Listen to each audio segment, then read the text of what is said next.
kembali hadir menyapa Anda pada hari ini. Kami akan menghadirkan sejumlah kabar terbaru mengenai peresmian Rumah Sakit Kementerian Kesehatan di Surabaya oleh Presiden Joko Widodo. Bersama kami, saya Dinda Nabila Rosadi dan saya Aisyah Azra Mahira. Kami akan menemani Anda selama 3 menit ke depan dengan berita-berita terkini.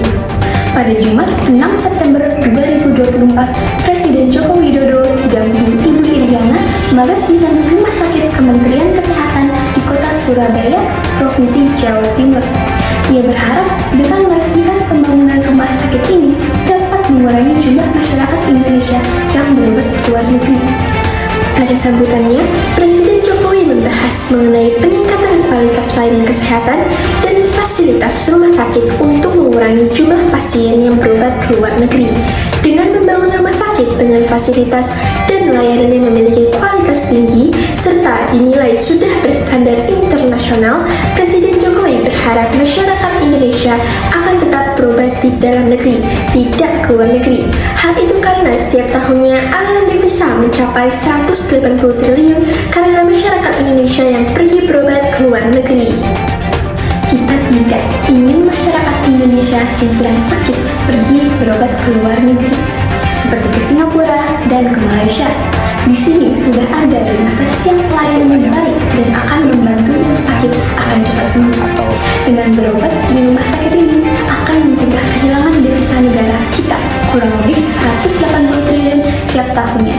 Karena masyarakat Indonesia pergi ke luar negeri untuk berobat, 180 triliun sangat besar, ujar Presiden Jokowi. Jadi menelan biaya yang tidak kecil.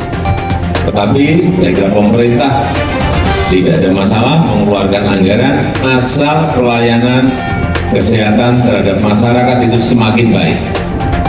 Peningkatan kualitas layanan kesehatan dan fasilitas yang ada di rumah sakit ini antara lain peralatan yang memadai untuk menangani penyakit kanker, jantung, dan stroke.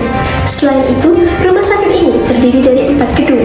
1 gedung berfungsi sebagai medical center atau gedung utama, serta 3 gedung lainnya sebagai gedung pelayanan yang menyediakan penanganan untuk penyakit kanker, jantung, dan stroke. Peningkatan kualitas layanan dan fasilitas ini karena penyakit kanker, jantung, dan stroke adalah beberapa penyakit yang menjadi penyebab kematian tertinggi di Indonesia.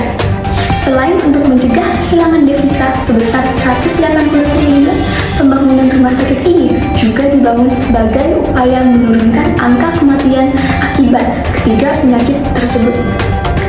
Sebagai informasi, rumah sakit ini merupakan salah satu rumah sakit vertikal yang dibangun oleh Kementerian Kesehatan. Pembangunan rumah sakit ini dimulai sejak tahun 2022 dan menelan anggaran hingga 1,6 triliun. Sebelum menjadi rumah sakit tetap, bangunan rumah sakit ini sempat berganti-ganti fungsi. Terakhir kali, rumah sakit ini merupakan Museum Kesehatan Surabaya yang pernah digunakan sebagai tempat perawatan pasien COVID-19 saat pandemi. Namun kini, rumah sakit diresmikan sebagai rumah sakit tetap dengan kualitas layanan dan fasilitas yang berstandar internasional. Informasi ini menutup jumpa kita pada hari ini. Saya Aisyah Azra Mahira, saya Dinda Nabila Rosadi, pamit undur diri dan sampai jumpa.